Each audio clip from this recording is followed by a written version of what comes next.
क्या आप जामिया नगर ओखला में रहते हैं या जामिया नगर ओखला से वाकिफ़ हैं या आपका लेना देना यहाँ से आना जाना कुछ भी है अगर, तो इन जगहों को, इन गलियों को, इन रास्तों को पहचानिए।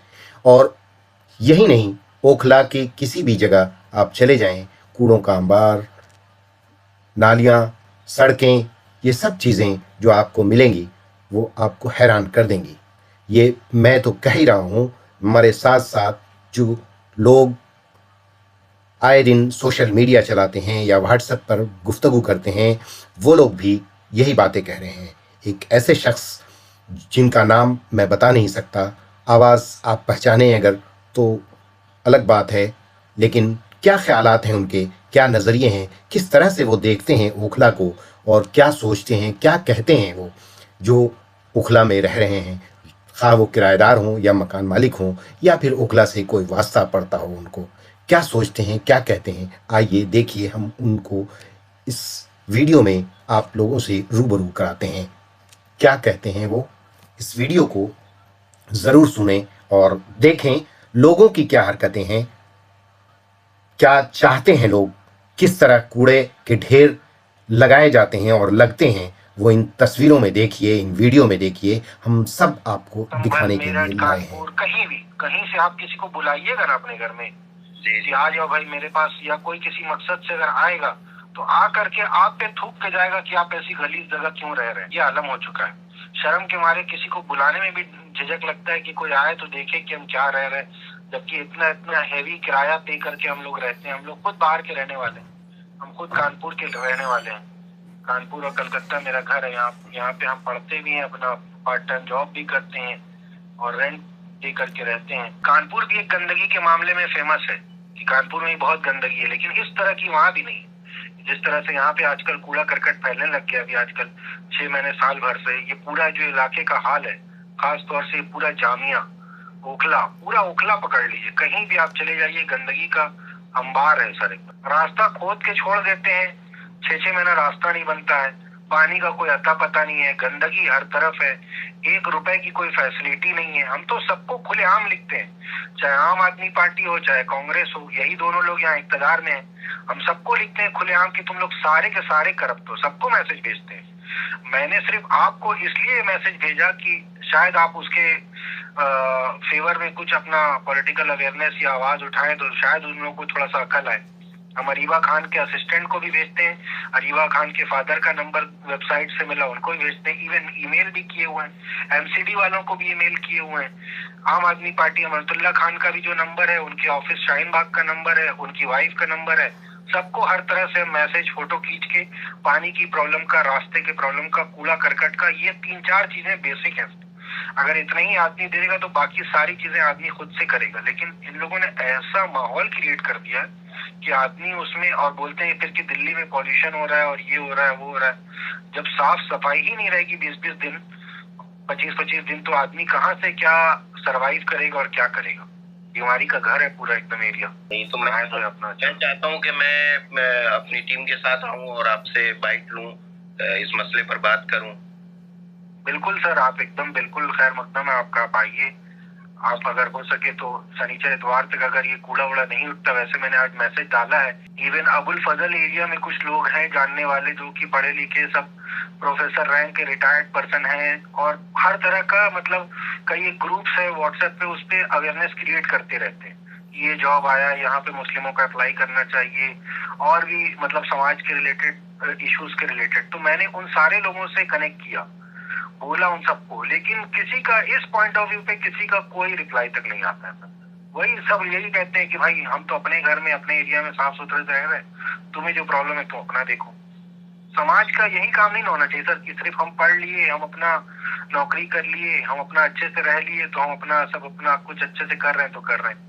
बाकी आपकी जिम्मेदारी और समाज के और लोगों के उसके भी है, प्रति भी है कि भाई जो गरीब निचले तबका के लोग हैं उनके लिए आप क्या बहबूदी का काम कर रहे हैं, क्या उनके लिए क्या अवेयरनेस कर रहे हैं। हमने कम से कम सर, आप ये यकीन मानिए, हम मस्जिदों में जा करके इमाम साहब को बोले कि आप एटलीस्ट जुमा के टाइम पे ये अवेयरनेस करिए, आप ये अपने खुतबा में बोलिए कि सफाई आधा ईमान है। हम लोग को हर तरह से सफाई अपने घर के आगे भी है, खाली एक ही घर साफ कर दिया और घर के आगे कूड़ा लगा दिया। अपना कूड़ा है तो कूड़े के जगह में फेंकवाओ, अपनी गली को साफ कराओ। हर चीज को सफाई जब करेंगे तभी फिर आदमी का सोच भी साफ होगी। आदमी गंदगी के माहौल में रह करके आगे नहीं बढ़ सकता। हमने हर तरह की चीजें बोली, लेकिन मजाल है कि किसी ने आज तक इन चीजों को किया। वो लोग यही कहते हैं कि हम लोग ज्यादा इन सब तरह की बातों को बोलेंगे और हम लोग को यहाँ मस्जिदों से हटा दिया जाए। हम लोग को भी मतलब एक लिमिट में रह करके बोलना होता है। इमाम साहब ने बोला कि अगर हम ज्यादा कुछ, हाँ, मतलब अभी इनडायरेक्टली उन्होंने यही कहा। इनडायरेक्टली कहने का मतलब यही, अब क्या बोल सकते हैं, वो अपना दीनी पॉइंट ऑफ व्यू से खुतबा देते हैं। जब जैसा दीन का माहौल रहता है वैसा खुतबा दिया अपना। यानी आपको लगता है ऐसा कि इमाम जो रह रहे हैं बेचारे वो भी अपनी सैलरी और सर और क्या और बोला जाए, में रह रहे हैं। बिल्कुल सर, बिल्कुल। अब आप ये सोचिए, यहाँ पे जब हम आए आज से 1.5 साल 2.25 साल पहले यहाँ पे ओखला विहार, जहाँ पे अभी हम रह रहे हैं फिलहाल, हम ओखला विहार में करीब हमको रहते रहते 5 साल हो गया।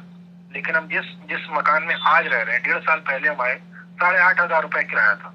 मेरे आने के 6 महीने के अंदर अंदर उन्होंने नोटिस दे दिया कि हम 9,500 रुपए किराया हो जाएगा। तो मैंने बड़ी रिक्वेस्ट करी कि सर अभी तो हम 6 महीना पहले आए हैं। बोले नहीं, किराया सब जगह बढ़ गया, देख लीजिए, रहना रहिए, नहीं तो खाली कर दीजिए। मैंने बड़ी मन्नत करके 9,000 रुपए बात तय की। फिर 1 साल तक 9,000 रुपए दिया मैंने। आज अभी ये आलम है, उन्होंने ये कह दिया है कि अब पूरे ओखला विहार में 2 BHK फ्लैट का किराया 14,000 रुपए हो गया। हम मिनिमम भी तो 12,000 रुपए लेंगे 1 जनवरी से। अगर आपको समझ में आ रहा है ठीक, नहीं तो 1 जनवरी के पहले पहले खाली कर दें। इस तरह की मनमानी, 1 रुपए का घर में कोई काम नहीं। मुझे सिर्फ 4 दीवारें दे दी गई थी, न घर में पेंट न कुछ। हर तरह से हर किसी की मनमानी है। 1 रुपए का न पानी आता है। पानी का मोटर करवाना है, आप अपना मोटर सही करवाइए, आप अपने पैसे दे करके करवाइए। टंकी गंदी है, टंकी साफ अपने पैसे से कराइए। वो किराया सिर्फ ले रहे हैं, और किराया ले कैसे रहे, कोई ऑनलाइन अकाउंट में ट्रांसफर नहीं। किराए का पैसा चाहिए कैश, जो कि कहीं उनका रिकॉर्ड ना शो हो पाए। वो कैश ब्लैक मनी में वो अपना हम जिस मकान में रहते हैं उन मकान मालिक के कम, जो मुझे आइडिया चला, हमने तो खुद उनके 3 मकान अपने आंखों से देखे हुए हैं, और लोगों ने ये बताया कि उनके कम से कम 10 मकान है, इस तरह के 10 बिल्डिंग है, जहाँ से वो एक मकान में खुद रहते हैं, बाकी 9 जगह से उनका किराया आता है। और हम ये सोचते हैं कि अगर एवरेज भी देखा जाए, अगर 10,000 रुपए के हिसाब से हर एक बिल्डिंग में 8-9 फ्लैट, कितना किराया वो उठाते हैं और उसके लिए वो क्या करते हैं। वो पूरा ब्लैक मनी इसी तरह से कैश पैसा लेते हैं। आखिर वो उसका होता क्या है। इस तरह से लूट मची हुई है, करप्शन मचा हुआ है। हुक्मरान को छोड़ दिए, जो हमारी सोसाइटी में हमारे बीच रह रहे हैं, गिद्ध की तरह रह रहे हैं। हम गए कि भाई 12,000 रुपए हम नहीं दे पाएंगे, हम अपना खाने पीने का खर्चा कम कर देंगे, 11,000 रुपए हम दे देंगे। तो वो मेरे हाथ पैर जोड़ रहे हैं 4 आदमी के सामने, मेरे पांव पकड़ रहे, मेरे सामने हाथ जोड़ रहे हैं 4 आदमी के सामने कि भाई हमसे नहीं हो पाएगा, हमको भी घर चलाना है, आप देख लीजिए, समझ में आता है ठीक, नहीं तो आप 1 जनवरी से पहले पहले खाली कर दीजिए। बताइए सर, हम लोग किस तरह से, यहाँ पे जो बाहर से लोग आए हुए हैं, क्या उनका काम सिर्फ यही है कि कमाओ और इनको किराए में सब कुछ लुटा दो। एक बार ऐसे ही हुआ, एक चिकन की दुकान पे गए, चिकन ले रहे हैं, तो वहां पे कोई एक बाजी खड़ी थी, थोड़ी मतलब उम्र में हमसे 10-15 साल बड़ी होंगी। वो बेचारी किसी और से बात कर रही है, आंखों में आंसू लेकर के, कि अभी 1 साल पहले तक उनका 1 BHK फ्लैट है, 6,000 रुपए किराया देते थे, अब 1 साल में उनका 6,000 से 10,000 कर दिया। बोल रहा 10,000 से कम किराया नहीं होगा, रहना रहिए, ना तो खाली करके जाइए। और मजबूरी ये है सर कि एक किराएदार ने, एक मकान मालिक ने नहीं बढ़ाया, हर किसी ने बढ़ा रखा है। इन लोग की सबका आपस में कहीं बैठक होती होगी, कहीं कोई ग्रुप बना होगा, सब आपस में मीटिंग करके करते हैं कि भाई तुम कम मत देना, हम भी कम नहीं देंगे। आदमी जाएगा कहाँ, रहना होगा तो यहीं रहेगा। ये आलम है, क्या बोला जाए। पूरे ओखला विहार का, नून नगर, जामिया नगर, जौहरी फार्म, किराए की इस तरह से लूट है। बटला हाउस, जाकिर नगर इतना कंजेस्टेड है कि वहां जाने में दम घुटता है।